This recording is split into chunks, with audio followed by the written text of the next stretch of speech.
Hi, I'm Rachel from Jimmy Bean's Wool, and today I'm going to show you everything you need to know to complete block 14 of the Cascade Yarns Knitterati Gradient Lapghan. Okay, so block 14, as you can see here, has a really neat X pattern across it, and that X is created only using knits and purls, so it's just the texture of it that creates that patterning. And then of course you can see across the X shape, there's bobbles here. And the really neat thing to notice about these bobbles is that they're not your typical stockinette bobbles that you would have seen in the past, but they're actually reverse stockinette. So I'm going to show you how to do these in a second, of course, but each little stitch in here that is creating the bobble is actually a purl instead of a knit, which really makes them pop against this knit background. So I really think that's a cool textural detail. And they are formed on both the right and the wrong side of your work. So I'm going to show you both a right side bobble and a wrong side bobble.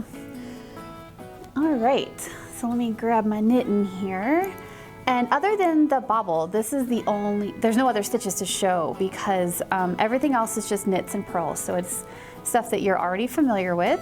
And the bobble really is just knits and purls as well. And I'm just going to show you how you do that together to create the bobble. So let's start with the right side bobble, and you can see I've got my swatch here on the right side all ready to go.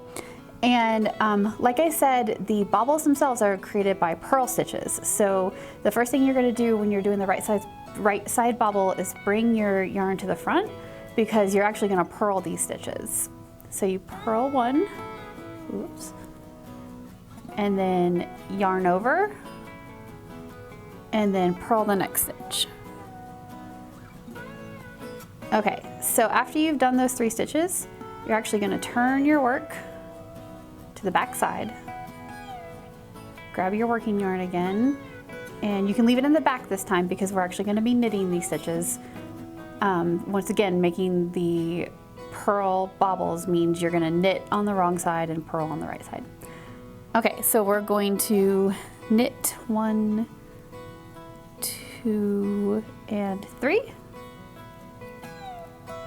And then you're going to turn your work one more time, and you're going to purl 1, 2, and 3. And what you're doing every time you do that is you're creating a little extra flap of fabric right in the middle of your work. Then after you purl 3 again, turn it, and you're going to knit 3. 1, 2, and 3, and then purl it one more time, or turn it one more time, and then you're going to purl again. So you purl 1, 2, and 3, and then that's big enough. You've created a flap that's big enough for your bobble. So you're actually going to basically cast off those 2 stitches that you created in the middle of your work, and you do that by pulling first the second stitch over the top, and then the 3rd stitch over the top. Okay, and then you're going to continue on knitting as you were. And bobbles are a little funky when you first create them, so oops, let me get a little more yarn here.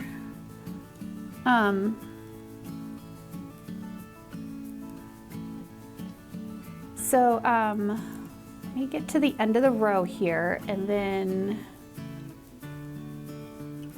kind of go back and show it to you. Okay, so here's the bobble, and you kind of want to puff it out and pull it forward. So you kind of pull on it a little bit, and you can see how it's going to just sit right on top of your knitting.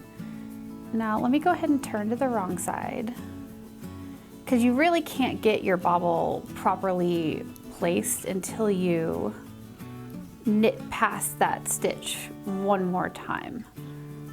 Okay, so let me purl over.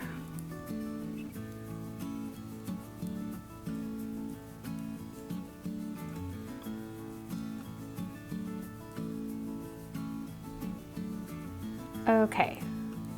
Do one more stitch here, and then I'll flip it back around and show you guys what that looks like on the right side. Okay, so once you get past it, you can see you've got this little bobble that you've created with your purl stitches there. And that is what it looks like on the right side of your work when you bobble on the right side of your work. Now I'm going to show you the wrong side version. It's basically exactly what we just did, except you start with knits instead of purls. So move your yarn to the back of the work, and then you're going to knit one, yarn over, and knit one, and then turn your work, and then purl 3,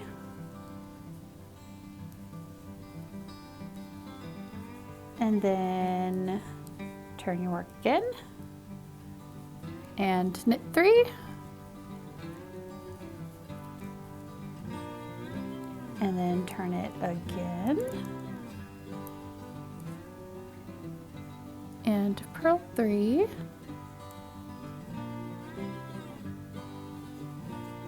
and then you're going to turn it just one more time, and on this side you're going to knit 3, and then when you're done knitting those 3, you're going to pass them, you're going to pass them over that first stitch again, just like you did on the right side. So you pull 1 and 2 over the top of that stitch. And you always want to make sure that your bobble is facing towards the right side of your work. So it might want to like push through onto the wrong side, but just kind of push it through to the right side. Bobbles are pretty flexible in that way, so you can just kind of position them wherever you want them to be. So let me just knit a couple more stitches here and flip it around to the right side. You can see the bobbles pretty much look identical, but you're just doing one of them on the right side and one of them on the wrong side. And that is all the stitches that you need to know in order to create the bobble X's, or the bobble X on this block. Thanks so much for joining me today. Be sure to check back in 3 weeks for block 15 of the Cascade Yarns Knitterati Gradient Lapghan.